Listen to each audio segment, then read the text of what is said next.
Hello guys, welcome back my channel IT ज्ञान मंत्रा। और आज मुझसे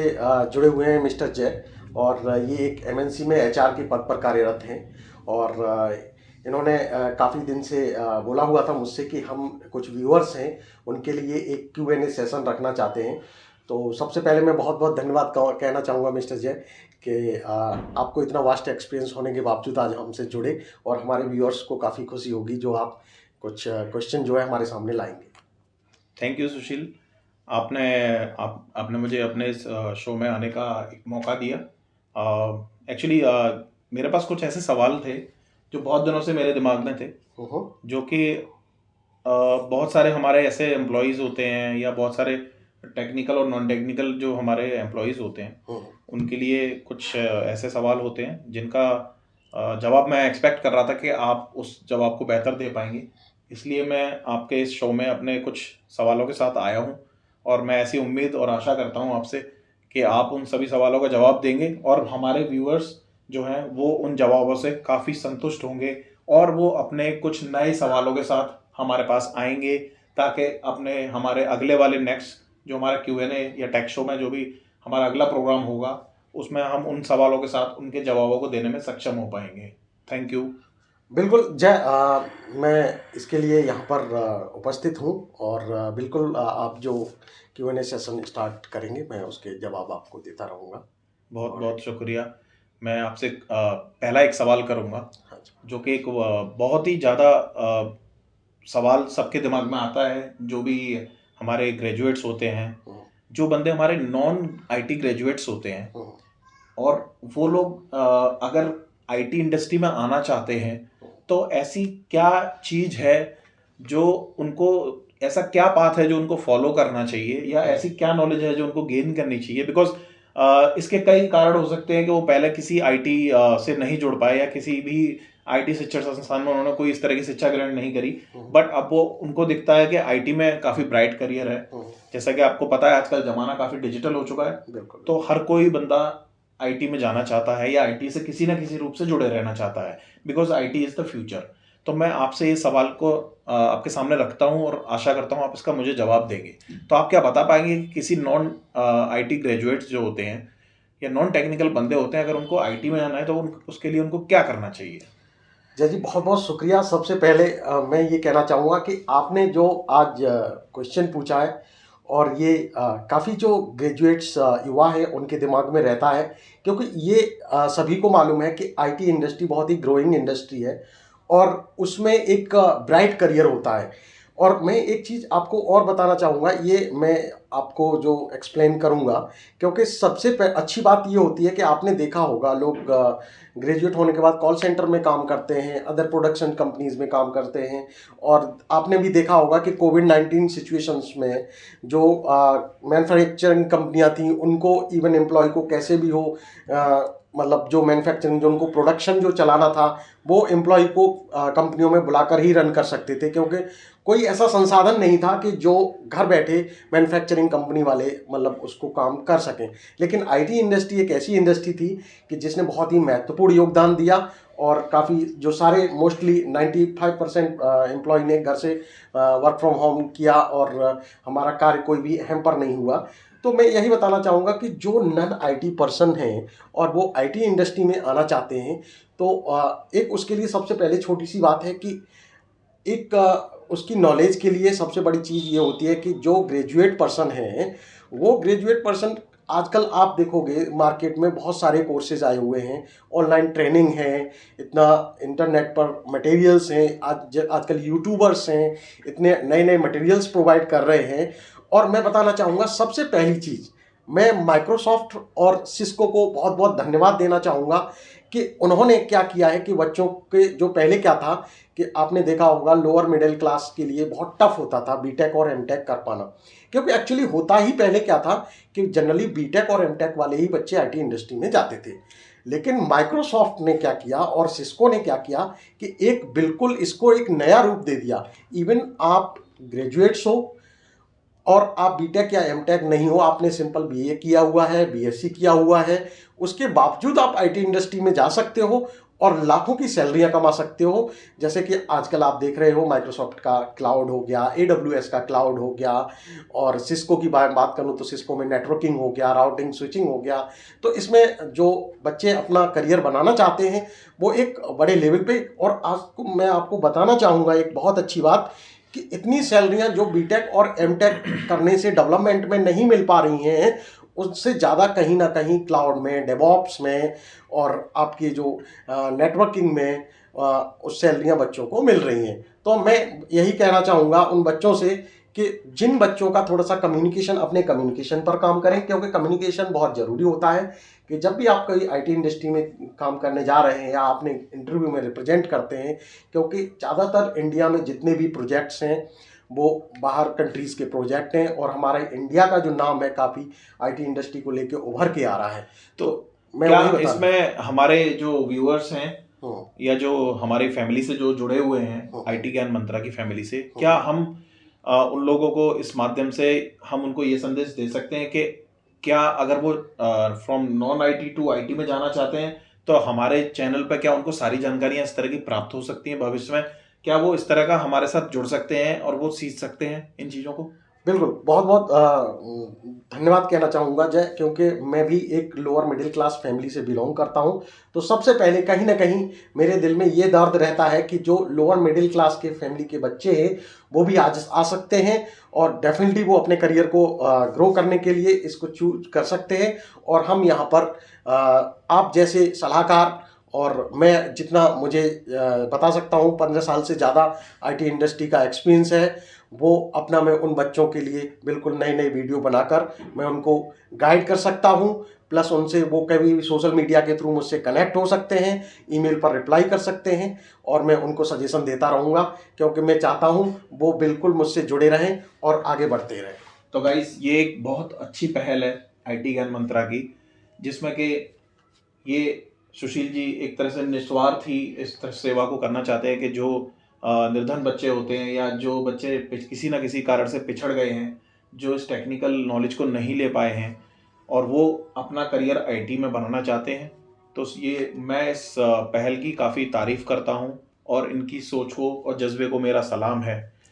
तो सुशील जी, हम दूसरे सवाल पे आते हैं, जो कि क्योंकि हमारे सारे सवाल ही महत्वपूर्ण हैं, हाँ, तो उस सवाल को भी हम एक महत्वपूर्ण श्रेणी में रख के आपसे पूछना चाहते हैं। हाँ जी। वो जो हमारे व्यूअर्स के लिए बहुत इम्पोर्टेंट है। दूसरा सवाल है कि कोई नॉन टेक्निकल ग्रेजुएट जो भी है बंदा, अगर वो IT इंडस्ट्री में आना चाहता है और वो अभी अगर किसी नॉन टेक्निकल या किसी और कार्य से जुड़ा हुआ है, या उसका नेचर ऑफ वर्क जो है, या वो किसी और प्रकार की जॉब करता है, तो उसके लिए सबसे पहला कदम उसको क्या उठाना पड़ेगा? बिल्कुल जय, मैं बताना चाहूँगा कि जैसे आपने बोला कि जो कुछ लोग ऐसे हैं जो नॉन IT इंडस्ट्री में काम कर रहे हैं और वो IT इंडस्ट्री में आना चाहते हैं, तो उनको क्या पहल करनी चाहिए? बिकॉज मैं ये सवाल क्यों कर रहा हूँ, ये मैं अपने व्यूअर्स को भी बताना चाहता हूँ, क्योंकि ये वीडियो को देखने के बाद आपके मन में बहुत सारे सवाल आ सकते हैं कि इस Q&A शो में बहुत सारी चीज़ें पूछी गई और बताई गई, बट जो मेन चीज़ है, मेन मुद्दा है, वो मैं अब इनके सामने रखना चाहता हूँ, क्योंकि ये सबसे बड़ा चैलेंज है। सपोज कीजिए अगर आप किसी मैन्युफैक्चरिंग इंडस्ट्री में काम करते हैं, आप कोई नॉर्मल BA ग्रेजुएट हैं या आप BSc ग्रेजुएट हैं, आप किसी और क्षेत्र से जुड़े हुए हैं, बट आपको अगर IT में करियर बनाना है, तो उसके लिए आप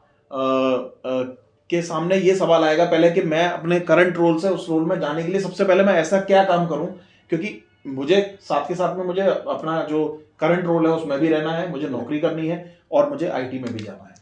बिल्कुल जय, ये बहुत बड़ा एक चैलेंज होता है कि जब कोई एक डिफरेंट फील्ड में जाना चाहता है तो उसके लिए बहुत बड़े चैलेंजेस होते हैं, मैं मानता हूँ। लेकिन ये आपको भी मालूम है कि जब आदमी कोई अपने मन में सोच लेता है कि मुझे कोई काम करना है तो बिल्कुल कर सकता है। और दूसरी चीज़ ये है कि आपको भी मालूम है कि कोई भी इंडस्ट्री हो, मैं मानता हूँ, जैसे सपोज कॉल सेंटर में भी काम करते हैं लोग, मैन्युफैक्चरिंग इंडस्ट्री में भी काम करते हैं, तो युवा वर्ग के लिए मैं यही कहना चाहूँगा कि जब वो फील्ड चेंज करना चाहते हैं, सबसे पहली चीज़ वो इनिशिएट करें, क्योंकि इनिशिएट करना एक चीज़ के लिए सबसे टफ होता है। जब तक आप कोई चीज़ इनिशिएट नहीं करोगे, स्टार्ट नहीं करोगे, तब तक वो चीज़ नहीं हो सकती। मैं मानता हूँ कि आप 8 से 9 घंटे समय बिताते हैं नौकरी में, लेकिन हमारे पास जो 24 आवर्स होते हैं, यदि आप देखेंगे और यदि आप टाइम मैनेजमेंट के अकॉर्डिंग आप अपना शेड्यूल बनाते हैं, तो आप 2-2 घंटे डेली देना स्टार्ट करते हैं कोर्सेज़ के लिए, ऑनलाइन ट्रेनिंग के लिए। आप विंडोज़ में जाना चाहते हैं तो माइक्रोसॉफ्ट चूज़ कर सकते हैं, क्लाउड में जाना चाहते हैं तो AWS हो गया, अज्योर हो गया, आप नेटवर्किंग में जाना चाहते हैं तो सिस्को को आप चूज़ कर सकते हैं, आप डेवऑप्स में जाना चाहते हैं तो डेवलपमेंट आप चूज़ कर सकते हैं। आजकल मल्टीपल जो है यूट्यूबर्स हो गया, ट्रेनिंग प्रोवाइडर्स हो गए, वो ऑनलाइन ट्रेनिंग कोर्सेज प्रोवाइड करते हैं और काफ़ी मटेरियल मैं बताना चाहूँगा फ्री में भी अवेलेबल है। तो उनके जरिए से वो बच्चे अपना टाइम निकाल करके जा सकते हैं। और मैं बताना चाहूँगा, ये तो हो गया युवा वर्ग की बात। कुछ बच्चे होते हैं, क्योंकि मैंने देखा है कि कॉल सेंटर में बच्चों की जो है इंग्लिश स्पीकिंग बहुत अच्छी होती है, क्योंकि उनके एक बात करने का जो तरीका होता है, कन्विंस करने का स्किल्स होते हैं, वो बहुत अच्छे होते हैं। और वो कभी भी हमें ये नहीं सोचना चाहिए कि हम यदि कॉल सेंटर में काम कर रहे हैं या किसी अदर इंडस्ट्री में काम कर रहे हैं तो मैं नहीं जा सकता IT इंडस्ट्री में। मैं एक चीज़ और बताना चाहूँगा कि जो मैं स्टीव जॉब्स का बहुत बड़ा फ़ैन हूँ, और उन्होंने यही बोला था कि लाइफ में जो आपने चीज़ सीखी हुई है वो कभी बेकार नहीं जाती। क्योंकि देखो, मैनेजमेंट तो हर इंडस्ट्री में फॉलो होता है। आपको मैनेजमेंट के जो स्किल्स मिले हुए हैं, बात करने के तरीके मिले हुए हैं, कन्विंस करने का आपको तरीका मिला हुआ है, और जो आप कह सकता हूँ जिस इंडस्ट्री में भी काम कर रहे हैं उससे आपने एक्सपीरियंस गेन किया है, उसको आपको दोबारा नहीं गेन करना पड़ेगा। और आप उन कोर्सेज़ को ऑनलाइन ट्रेनिंग करके और आप रिज्यूम वगैरह अपना बना के मल्टीपल नौकरी वेबसाइट है और उन पर अप्लाई कर सकते हैं, और आपको डेफिनेटली एक अचीवमेंट मिल सकता है, और आप इस चीज़ को IT इंडस्ट्री में जाने के लिए ईजी से फॉलो कर सकते हैं। Thank you very much. आपने इस सवाल का काफ़ी उम्दा तरीके से जवाब दिया, और हमारे जो व्यूअर्स हैं वो काफ़ी सेटिस्फाइड होंगे आपके आंसर से। तो मैं ऐसे उम्मीद करता हूँ, आशा करता हूँ कि हमारे व्यूअर्स जो है हमें ऐसे ही क्वेश्चंस भेजते रहेंगे आगे, और हम उनके इन सवालों का जो जवाब है वो सुशील जी के साथ, या हमारे पास और भी एक्सपर्ट्स हमारे साथ जुड़ेंगे। अगर आपका सवाल किसी ऐसे क्षेत्र से है जो आपको लगता है कि आपको अगर उस सवाल का जवाब चाहिए, तो हमारे जो नेटवर्क है IT ज्ञान मंत्रा का, वो काफ़ी बड़ा है। हमारे नेटवर्क में हर फील्ड के ग्रेजुएट्स, हर फील्ड के टेक्निकल्स एंड जो भी IT से रिलेटेड होते हैं, आपके नेटवर्किंग हो गया, हार्डवेयर हो गया, डेवलपमेंट हो गया, हर तरह का जो हमारे मित्र हैं वो इस क्षेत्र में हैं और हमारे IT ज्ञान मंत्रा से जुड़े हुए हैं।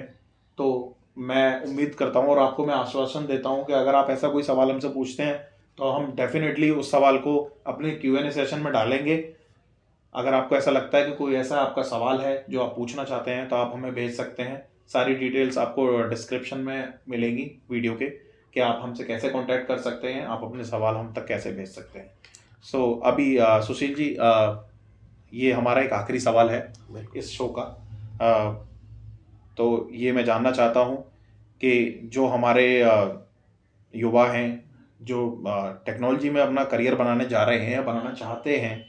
तो आप कोई ऐसा उनको स्केड्यूल बताएंगे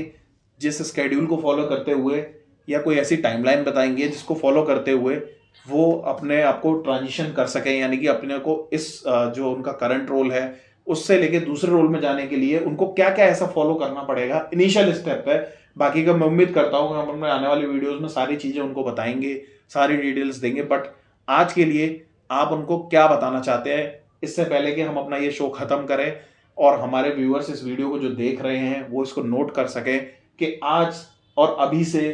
ऐसी क्या चीज़ है जो उनको स्टार्ट करनी है, और अगर उनको करियर आगे बनाना है तो उसके लिए पहला स्टेप ऐसा क्या है जो वो आज ही लेंगे। बहुत बहुत शुक्रिया जय, ये आप क्वेश्चन पूछने के लिए। मैं एक चीज़ अपने लाइफ में भी फॉलो करता हूँ और अपने व्यूअर्स को भी बताना चाहता हूँ कि जब भी आप कोई भी अपनी लाइफ में चेंज चाहते हैं और या कोई आप मेजर काम करने जा रहे हैं, तो उसके लिए सबसे पहली चीज़ है कि आप उसको जो आप काम कर रहे हैं और कोई भी आप मेहनत कर रहे हैं तो उसको मेजर करना स्टार्ट कर दें। कि जब आप मेजर करना स्टार्ट कर देते हो, जैसे आपने बोला कि कुछ लोग अपने करंट फील्ड से डिफरेंट फील्ड में जाना चाहते हैं, तो उसके लिए डेफिनेटली एक्स्ट्रा एफर्ट्स डालने होंगे, और एक्स्ट्रा एफर्ट डालने होंगे तो उनके लिए उनको एक शेड्यूल बनाना पड़ेगा कि सबसे पहले कि वो पहले दिन कहाँ थे, दूसरे दिन कहाँ हैं, अपने खुद को स्टेबल करते हैं, वो चीज़ें उनको मैप करनी पड़ेंगी और अपना एक टाइम मैनेजमेंट, एक पूरा शेड्यूल बनाना पड़ेगा, जिसमें एटलीस्ट मैं कहूँगा आप कुछ भी करते हो एटलीस्ट 24 आवर में आपको 2 आवर्स उसके लिए, जिस भी फील्ड में जाना चाह रहे हो, आईटी इंडस्ट्री में जाना चाहते हो तो आईटी इंडस्ट्री के लिए आपको 2 आवर्स एटलीस्ट पर डे देने पड़ेंगे। और वीकेंड में आप जैसे जॉब कर रहे हैं और इस टाइप की जॉब है, आपको छुट्टी मिल जाती है, सैटरडे संडे छुट्टी मिल सकती है और केवल संडे भी मिलती है, तो 4 आवर्स आपको देने होंगे। तो जिससे कि क्या होगा कि मैं मानता हूं कि कभी भी ध्यान रखना, जब हम नए किसी भी कार्य को करते हैं तो फर्स्ट टाइम वो हमारे लिए टफ होता है, क्योंकि एक प्लेन चलाने वाला पायलट होता है जो जब पहले दिन सिमुलेटर पर बैठाया जाता है तब उसके लिए वो भी एक बहुत बड़ा टफ टास्क होता है, लेकिन एक टाइम वो आ जाता है कि वो इतना बड़ा एक्सपर्ट हो जाता है कि वो उस प्लेन को कहीं भी कैसे भी अपने तरीके से उड़ा सकता है। तो मैं ये बताना चाहूँगा अपने व्यूअर्स को, nothing is impossible in their life. तो वही आप शेड्यूल बनाएं और शेड्यूल करके उसको शेड्यूल को फॉलो करें और फॉलो करने के बाद इस अचीवमेंट को आप प्राप्त कर सकते हैं। और मैं अपने व्यूअर्स को यही कहना चाहूँगा, कोई भी प्रॉब्लम होती है, कुछ भी उनके डाउट्स होते हैं, वो कमेंट बॉक्स में वो मेंशन कर सकते हैं, जिसका मैं जल्द से जल्द रिप्लाई करने की कोशिश करता रहूँगा। और मैं आशा करता रहूँगा, उनके लिए प्रार्थना करता रहूँगा कि वो अपने करियर में अपने गोल्स को अचीव करते रहें और आगे बढ़ते रहें। बहुत बहुत धन्यवाद सुशील जी, आपने इन सवालों का जवाब दिया। जिस तरह से आपने हमारे व्यूअर्स को गाइड किया है। और एक चीज़ और मैं बताना चाहूँगा, मैं एक बहुत ही लेटेस्ट रिपोर्ट देख रहा था, एक यूट्यूब की एनालिसिस रिपोर्ट, जिसमें दिखाया गया था कि भारत का ऑन एन एवरेज जो हर यूज़र है वो एटलीस्ट 2 से 3 घंटे यूट्यूब या अदर वीडियो प्लेटफॉर्म्स पर बिताता है। तो जैसे कि सुशील जी ने कहा, इट्स वेरी इजी, हम अपने जो टाइम को हम अपने मनोरंजन के लिए निकाल रहे हैं, जो अदर हम वीडियोस देख रहे हैं, आप देखिए, बट मैं आपसे यही कहना चाहता हूं कि आप एटलीस्ट उसमें से 1 घंटा निकालकर जो जिस तरह का गाइडेंस ये दे रहे हैं उसको फॉलो कीजिए। टेक्नोलॉजी से रिलेटेड आप वीडियो देखिए, आप अपना स्केड्यूल बनाइए। ऐसा नहीं है कि हर आपको वक्त नहीं मिल सकता, टाइम हमेशा हर किसी व्यक्ति को निकालना पड़ता है अपने बिजी स्केड्यूल में से। तो सुशील जी, यही मेरा आखिरी सवाल था और मैंने जो अपने व्यूअर्स के लिए बोला, मैं आशा करता हूँ कि जो मेरे व्यूअर्स हैं, हमारे साथ जुड़े हुए लोग हैं, वो इस चीज़ को फॉलो करेंगे और हमारे अगले Q&A सेशन में हमारे पास इतने सारे सवाल होंगे और हम उनके सभी सवालों का जवाब देने की कोशिश करेंगे, ईमेल के माध्यम से या डायरेक्ट वो हमसे संपर्क कर सकते हैं। सारे तरीकों को लिंक आपको डिस्क्रिप्शन में मिल जाएगा, वहाँ से आप चेक कर सकते हैं। और इसी के साथ में आज का ये शो हम ख़त्म करना चाहते हैं। अपने व्यूअर्स को मैं कहना चाहता हूँ कि आप हमारे साथ सब्सक्राइब कीजिए चैनल को और हमारे वीडियोस को लाइक कीजिए और ज़्यादा से ज़्यादा शेयर कीजिए। Thank you very much.